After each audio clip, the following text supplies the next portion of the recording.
Dumas road સ્થિત Amor hotel ખાતે volatility to victory wealth creation in India વિષય પર ઇન્વેસ્ટર અવેરનેસ પ્રોગ્રામનું આયોજન કરવામાં આવ્યું.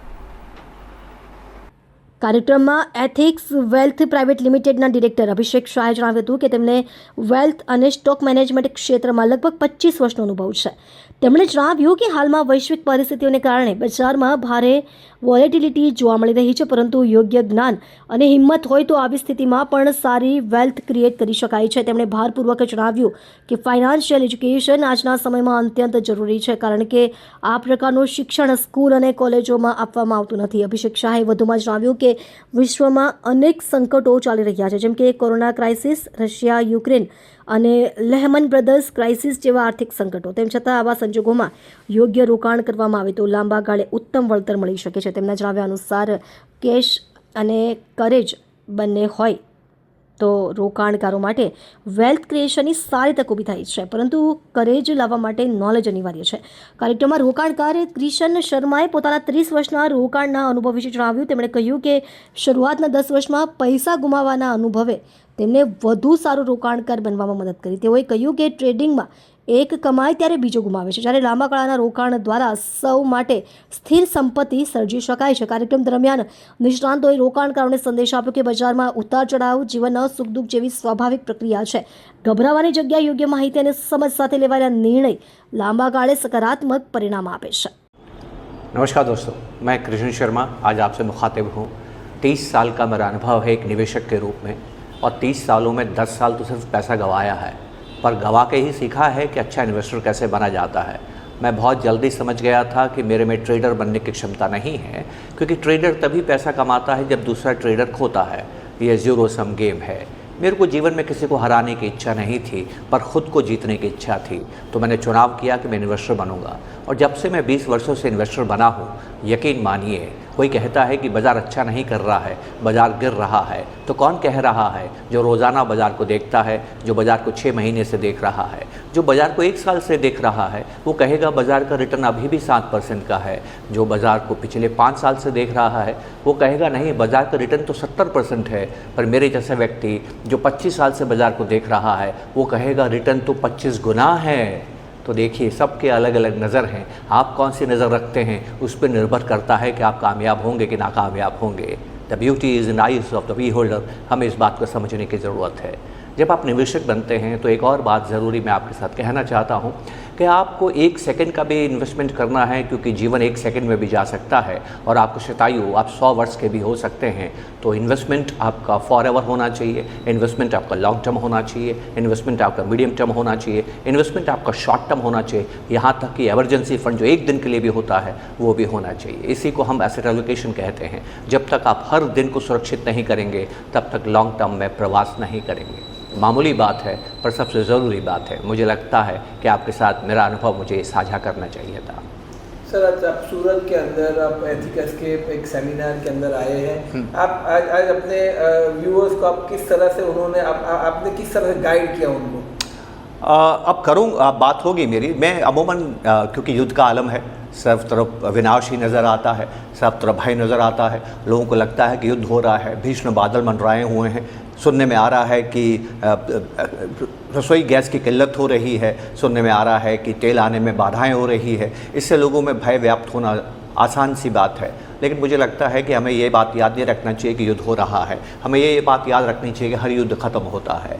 बुरी चीज़ों की अच्छी बात यह है कि वो जल्दी ख़त्म हो जाया करती हैं. हमें ये नहीं देखना है कि बाज़ार में क्या हो रहा है युद्ध की वजह से. हमें ये देखना है कि युद्ध ख़त्म होने की खबर से बाज़ार में क्या होगा. हमें ये भी देखना है कि युद्ध ख़त्म होने के बाद क्या होगा. तो इतिहास में युद्ध हुए हैं, उनका बाज़ार पर क्या प्रभाव पड़ा है, उसी पर मैं विस्तार से बात करना चाहता हूँ. और सबसे ज़रूरी बात जो मैं करना चाहता हूँ कि इस वक्त ये हिंदुस्तान का सदी है, हिंदुस्तान का समय है. दुनिया में हर एक देश का समय आता है. जापान का समय गुजर चुका है, चाइना का समय चल रहा है, अमेरिका बहुत आगे निकल चुका है. अब यहाँ से शुरुआत हमारी है. वो भी मैं चर्चा करना चाहता हूँ कि आपने आसपास देखिए. एक मज़ेदार चीज़ आपसे कहना चाहूँगा, जिसको भी युद्ध से डर लग रहा है, मैं आपकी चेतना से नहीं, आपकी अवचेतना से बात करता हूँ, आपके सबकॉन्शियस माइंड से बात करता हूँ. सवाल मेरा सुनिएगा, आने वाले समय में आपके और आपके परिवार के खर्चे बढ़ेंगे कि कम होंगे? बताइए, मन में क्या आवाज़ आई? यही आवाज़ आई ना कि खर्चे बढ़ेंगे. कहाँ है युद्ध का डर? नहीं है. बस यही बात करने के लिए मैं आया हूँ.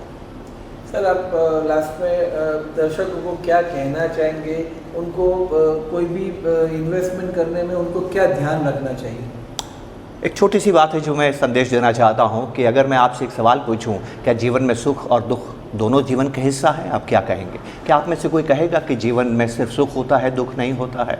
आप सभी कहेंगे नहीं, दुख और सुख दोनों ही जीवन का हिस्सा है, दुख भी जीवन में आते हैं। पर क्या हम कभी दुख की कामना करते हैं? कभी नहीं करते हैं। उसी तरह हम सभी जानते हैं कि बाज़ार ऊपर नीचे होता है, लेकिन क्या हम कभी बाज़ार के नीचे जाने की कामना करते हैं? नहीं करते हैं ना। बस इसी बात से हमें दुख होता है। जीवन में खुश वो रहता है जो दुख का सामना भी उसी हृदय से करता है जिस हृदय से सुख का सामना करता है। जिस दिन आप बाज़ार की गिरावट को स्वीकार कर लेंगे, उसको आत्मसात कर लेंगे, फिर आप में भय नहीं रहेगा, और जिसमें भय नहीं रहता है वही यहाँ पर कामयाब होता है। मेरी बात याद रखिएगा, किसी भी व्यक्ति को ढूंढिएगा जिसको इस बाज़ार में नुकसान हुआ है। उसको नुकसान इसलिए हुआ है कि बाज़ार गिरे हैं, नहीं, उसको नुकसान इसलिए हुआ है कि वो बाज़ार के बढ़ने से पहले बाज़ार से निकल गया है। आपके निर्णय से आपको नुकसान होता है, बाज़ार से आपको नुकसान नहीं होता है। હેલો, મારું નામ અભિષેક શાહ છે। હું એથિકસ વેલ્થ પ્રાઇવેટ લિમિટેડમાં એઝ અ ડિરેક્ટર છું। ટોટલ વેલ્થ મેનેજમેન્ટ અને સ્ટોક માર્કેટમાં અમને 25 યર્સનો એક્સપિરિયન્સ છે।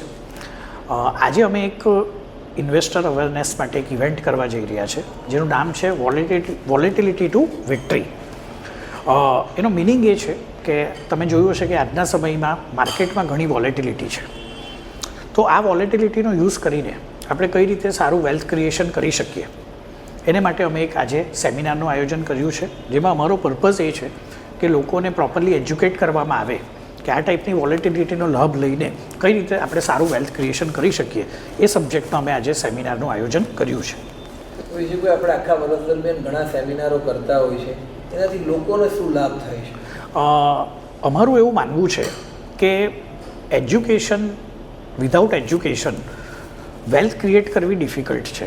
તો પેલું કહેવાય ને કે જ્યાં સરસ્વતી હોય ત્યાં લક્ષ્મી આવતી હોય છે, એવું અમારું માનવું છે। તો અમારું મેઇન ફોકસ ફાઇનાન્શિયલ એજ્યુકેશન પર છે, કારણ કે આ એક એવું એજ્યુકેશન છે કે જે સ્કૂલ કોલેજોમાં આપવામાં આવતું નથી।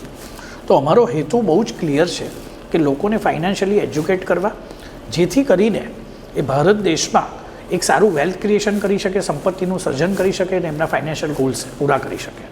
કઈ રીતે એ લોકોએ આમાં ગાઈડ, આ સેમિનારમાં આપણે જે કાર્યક્રમ કરી રહ્યો પૂરો થઈ ગયો છે, તો આપણે એમાં કેવી રીતે એ લોકોને શું ગાઈડ કર્યા?